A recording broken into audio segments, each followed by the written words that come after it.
झांसी में ट्रेन से गिरकर लेबर ठेकेदार की हो गई मौत। जहां ललितपुर के तालबेहट थाना क्षेत्र के करीला खांदी गांव का रहने वाला 35 वर्षीय अशोक सेन करता था लेबर ठेकेदारी, जो ट्रेन में सवार होकर तालबेहट से जा रहा था आगरा साइड पर। तभी बबीना थाना क्षेत्र के खजराहा रेलवे स्टेशन के पास अचानक ट्रेन से नीचे गिर गया। वह मौके पर ही पहुंची पुलिस ने तुरंत पहुंचाया मेडिकल कॉलेज, जहां डॉक्टरों ने कर दिया मृत घोषित। पति की मौत की खबर सुनकर पत्नी हो गई बेहोश। वहीं परिजनों का भी रो कर हुआ बुरा हाल। शव को पोस्टमार्टम के लिए भेजकर मामले की जांच में जुटी पुलिस।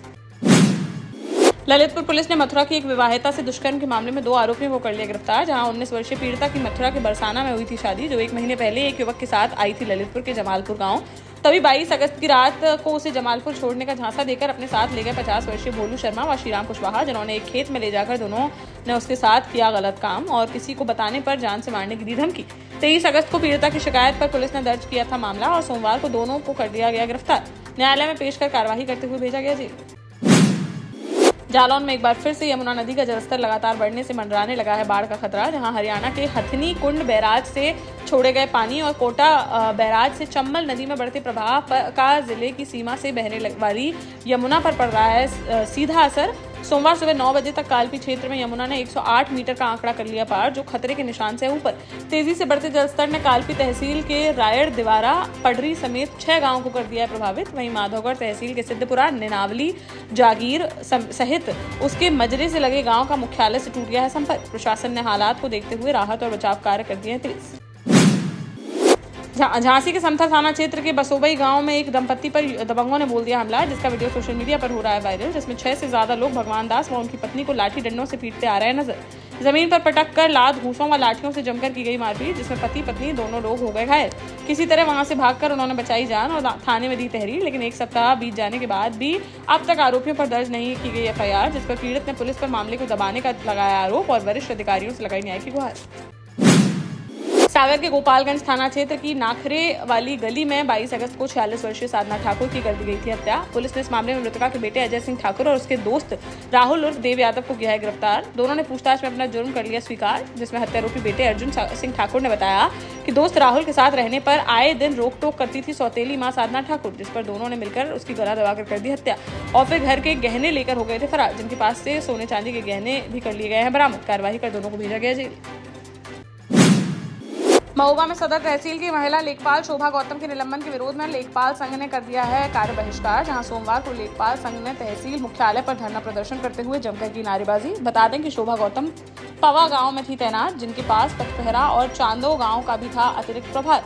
चांदो गांव से जुड़ी शिकायत पर उन्हें शासकीय भूमि पर अवैध कब्जे की अनदेखी का दोषी मानकर किया गया निलंबित। वहीं लेखपाल संघ के जिला अध्यक्ष शिव प्रसाद और महामंत्री लोकेंद्र ने इस कार्रवाई को बताया मनमाना। उन्होंने प्रशासन को दिया 2 दिन का अल्टीमेटम। बोले अगर 2 दिनों में निलंबन नहीं लिया गया वापस तो वह अपने आंदोलन को करेंगे और तेज। साथ ही तब तक धरना प्रदर्शन और कार्य बहिष्कार कर हर कार्य दिवस रहेगा जारी। झांसी के मौट कस्बे में एक इलेक्ट्रिक स्कूटी चार्जिंग के दौरान जलकर हो गई खाक। जहां स्कूटी के मालिक देवेंद्र ने 3 मार्च 2025 को ही शाहपुर बस स्टैंड के पास स्थित एक एजेंसी से 42,000 रुपए में खरीदा था इसे। कुल 7 किश्तों में खरीदी गई थी गाड़ी, जिसकी अभी कुछ किश्तें रही थी बाकी। तभी चार्ज करते समय अचानक से स्कूटी में लग गई आग और देखते ही देखते वह पूरी तरह से जलकर हो गई खाक।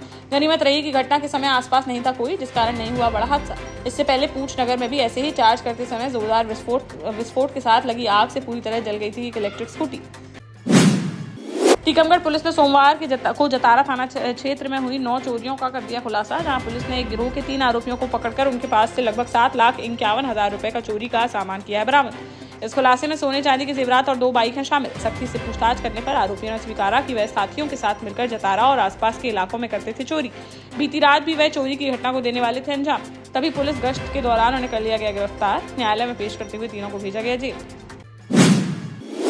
शिवपुरी जिले के बैराड़ थाना क्षेत्र में एक पति ने अपनी पत्नी पर डंडे से कर दिया हमला। महिला के सर में गहरी चोट लगने से उसकी हो गई मौत।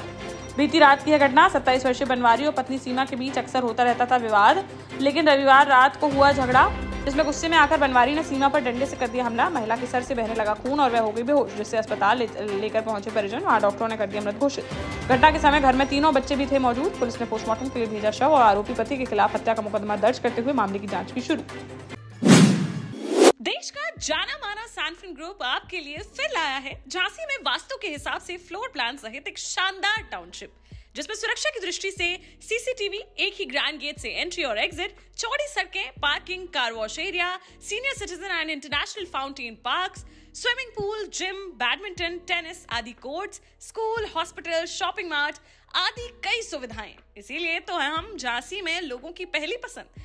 12 साल पहले अपने स्टार्टअप के साथ ही योग्य नेतृत्व, अनुभवी टीम और सक्षम सेंट्रलाइज और उत्तरदायी प्रबंधन के बल पर सबको घर गुणवत्ता के साथ समय पर घर की योजना के तहत सैनफिन समूह ने बहुत ही कम समय में 1500 से ज्यादा यूनिट्स को दिया है कब्जा। समय पर डिलीवरी से हमारे ग्राहकों में बड़ा है विश्वास और मिली है संतुष्टि। सैनफिन समूह ने बहुत कम समय में सैनफिन Ashok city, green homes residency, green homes city, सैनफिन Ashok valley, Delhi public school, सैनफिन शाखा, केन सैनफिन अस्पताल सहित कई अन्य परियोजनाओं के साथ नई झांसी के निर्माण में स्थापित किया है एक बड़ा मुकाम। तो आप भी आज ही आइए अपने परिवार के साथ और कीजिए अपने सपने साकार। झांसी में दबंगों ने एक 14 साल के बच्चे की बेरहमी से की पिटाई। जब आरोपी के घर बच्चे को पीटने का कारण पूछने पहुंचे परिजन तो उनके साथ भी की गई मारपीट। सदर बाजार थाना क्षेत्र के भट्टा गांव का है मामला। आरोप है कि दुकान पर गैस चूल्हा रिपेयर कर रहा था बच्चा, तभी आया एक दबंग युवक जिसने मजाक करते हुए कहा कि तू अपनी माँ और बुआ को भेज दे, 1 घंटे के लिए दे दूंगा 500 रुपए। यह सुनते ही बच्चा हो गया नाराज और उसने दे दी गाली। इस पर युवक ने बाल पकड़कर घसीटा उसे और हाथ मरोड़कर लात घूंसों से की मारपीट। कारण पूछने उसके घर पहुंचे परिजन तो युवक ने अपने 3 भाइयों को बुलाकर बच्चे के पिता, मां, बुआ और दादी से भी कर दी मारपीट। 22 अगस्त की यह घटना है जिसका वीडियो सोमवार को आया सामने। पीड़ित की तहरीर पर पुलिस ने केस दर्ज करते हुए मामले की जांच की शुरू।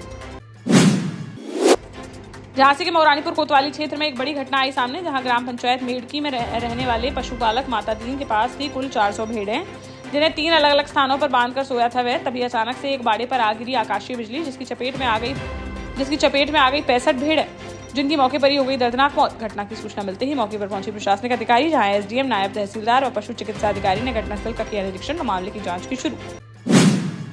महोबा के खरेला थाना क्षेत्र में ग्राम टिकरी में सोमवार को एक दुखद घटना आई सामने, जहां तालाब में कमलगट्टा तोड़ने के लिए गया था 16 वर्षीय छोटू, लेकिन काफी देर तक नहीं लौटा वापस, जिस पर परिजनों व ग्रामीणों ने तालाब में खोजबीन कर दी शुरू। सूचना मिलते ही पुलिस भी पहुंच गई है मौके पर और गोताखोरों की मदद से किशोर की जा रही है तलाश, लेकिन खबर लिखे जाने तक उसका नहीं चल सका कोई पता।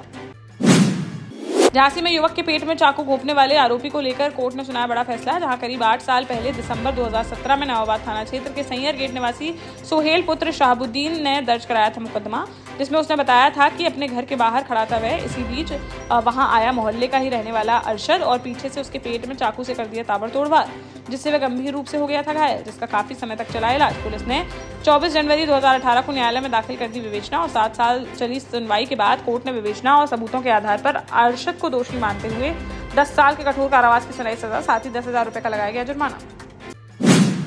झांसी के बुंदेलखंड विश्वविद्यालय में 27 अगस्त को होगा 30वां दीक्षांत समारोह। प्रदेश की राज्यपाल आनंदीबेन पटेल इस कार्यक्रम की करेंगी अध्यक्षता। दीक्षांत समारोह में विद्यार्थियों को मिलने वाले कुलाधिपति पदकों पर इस बार महिला विद्यार्थियों का है दबदबा। कुल 34 में से महिला विद्यार्थियों को मिलेंगे 25 पदक, वहीं पुरुषों ने अर्जित की है 9 पदक। समारोह को लेकर कुलपति प्रोफेसर मुकेश पांडे ने पत्रकार वार्ता कर दी है जानकारी। ललितपुर में एक बस कंडक्टर और ड्राइवर के साथ मारपीट का मामला आया सामने। बीती शाम तालबेहट में गल्ला मंडी रोड स्थित रिलायंस पेट्रोल पंप के पास की घटना, जब ललितपुर से धौरी सागर की ओर जा रही थी महाकाल बस, तभी पेट्रोल पंप पर 5 लोगों ने रोकी बस और बस कंडक्टर संतोष, ड्राइवर अशोक कुशवाहा और क्लीनर गोपाल के साथ की गाली गलौज। इसके बाद लात घूंसों से मारपीट कर दी शुरू, बाद में जान से मारने की धमकी देते हुए मौके से हो गए फरार। मारपीट का वीडियो हुआ वायरल। पुलिस ने पीड़ित की तहरीर पर केस दर्ज करते हुए मामले की जांच की शुरू। महोबा पुलिस ने 1 सप्ताह पहले हुई लूट का कर दिया खुलासा। 17 अगस्त की घटना, जब महोबकंठ थाना क्षेत्र के पिपरी गांव में देशराज अपनी बहन को उसकी ससुराल छोड़ने जा रहे थे इमलिया गांव, तभी रास्ते में बाइक सवार 5 लुटेरों ने रोका उन्हें, फिर 2 मंगलसूत्र, 1 झुमकी, 1 जंजीर, 4,000 रुपए नगद व 1 मोबाइल फोन लूट कर हो गए थे फरार। पुलिस ने मुखबिर की सूचना पर सोमवार को 5 आरोपियों को कर लिया गिरफ्तार, जिनके पास से 2 अवैध तमंचे, 2 कारतूस, लूटे गए आभूषण, 4,000 रुपए नगद, 1 मोबाइल फोन और 2 मोटरसाइकिल की गई बरामद।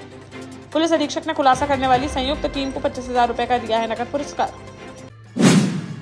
झांसी में लगातार हो रही बारिश ने किसानों की आशाओं पर फेर दिया है पानी, जहां खेतों में जलभराव से तिली, उड़द, मूंग और मूंगफली जैसी खरीफ की फसलें पूरी तरह से हो गई हैं नष्ट।